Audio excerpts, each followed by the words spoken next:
Good afternoon, brothers and sisters, and thanks for joining us today. We're here to talk about this round of collective bargaining and where we're at, what's happened so far, and kind of bring you up to speed on the process and how things are developing, and certainly try to engage you in the process in a way that's helpful and keep you aware of what's going on.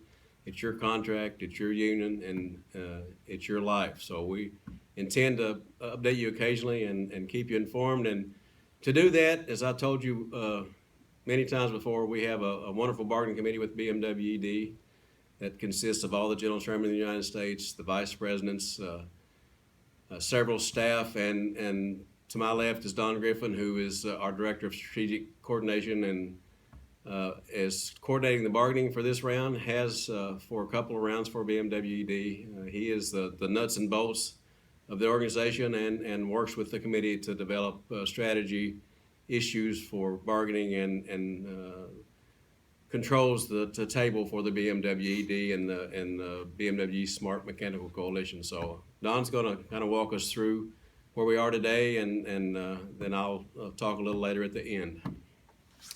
Thank you, President Simpson. Just to briefly recap where we are in the recent past. In December, the carriers invoked mediation with our bargaining coalition. They also invoked mediation with all of the other union bargaining coalitions. What that means is a federally appointed mediator now sets the dates when the parties meet and is the one who essentially controls the direction of bargaining to the extent that any bargaining does occur. Mediation is open-ended under the Railway Labor Act, and so we will be in this process for some time unless we reach a voluntary agreement.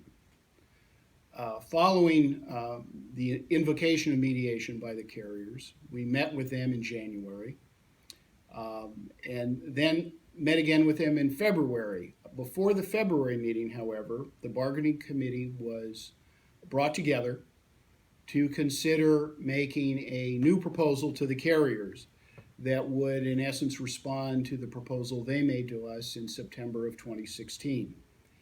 As part of that process, we also engaged in consultation with the TCU bargaining coalition, and our two coalitions determined that we would, to the greatest extent possible, present an identical wage and health and welfare proposal to the carriers. We made our proposal on February 7th. That proposal is available at our website. That proposal in the wage area proposed net 3.3% annual increases to the members. That is after making adjustments for changes in health and welfare. We made a modest proposal to change health and welfare plan design, and we did that after long and hard discussion because the carriers had said to us numerous times that a voluntary agreement would not be coming in this round if there was not some plan design change. And we realized we wanted to get a voluntary agreement. We do not want to have to go to an emergency board and have a third party, in essence, tell us what our deal will be. So we swallowed hard and made that move. We also made a proposal for a rebid of the networks. The combined savings from those proposals was over $150 million.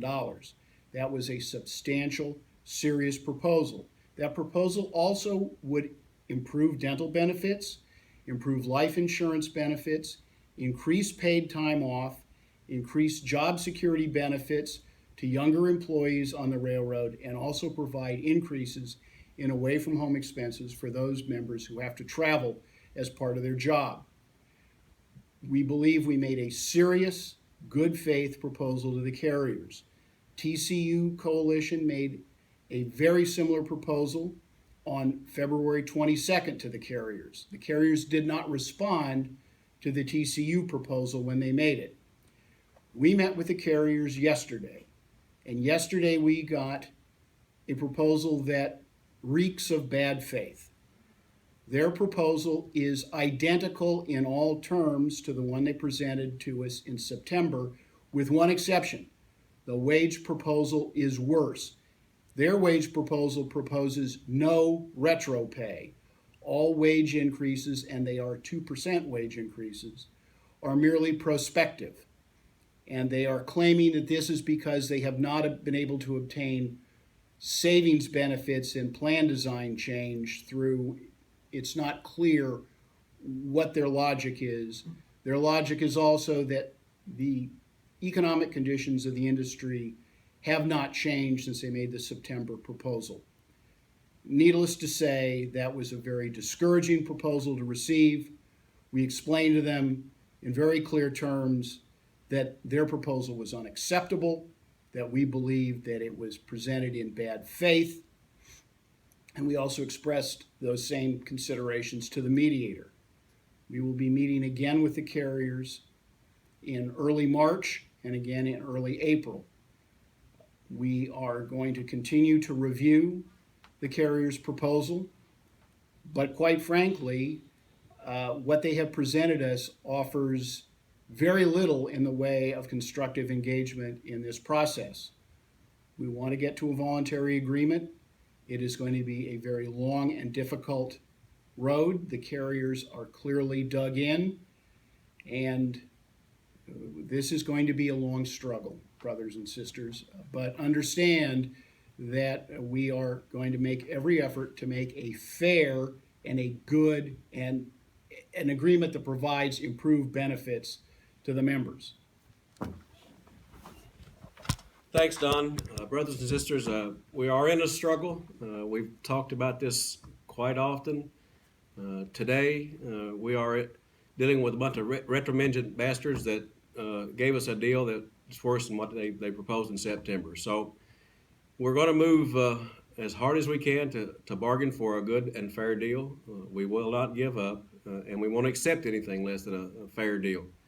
Where we need your attention is you all are aware of the CAT team and the good work they're doing on their property, the membership unity we're starting to develop.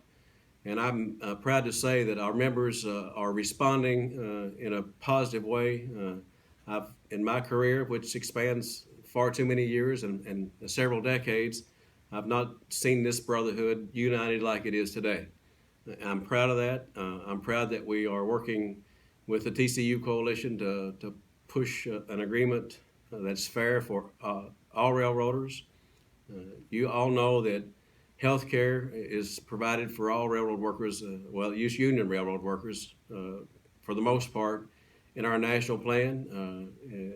Wages usually and normally are set by some pattern. I can tell you the proposal that the railroads pushed across to us yesterday, I'm confident that no railroad union would have anything to do with that proposal. They were rejected out of hand, and I don't think anyone would view that as a starting point to bargain a fair deal. So where you come into this picture is to stay united, to stay engaged, to stay in touch. If an officer or someone from the CAT team reaches out to you and asks for your help or assistance, I hope you all engage with us. And I hope you engage with other crafts and other folks on the railroad to talk about how we need a fair deal, and what it takes to get our fair deal is unity from all crafts in a way that we haven't seen in a long time. We all know the political dynamics we have today. They are, as they say, what they are, and we will deal with them, but it's going to be a difficult slog, and it's going to take every railroad worker in this country holding hands and fighting in the same direction to end up at the end of this process with a fair deal. I hope you stay tuned, stay engaged, and don't give up. We're in this fight till the end, and we will get a fair deal before it's over. Thank you for joining us.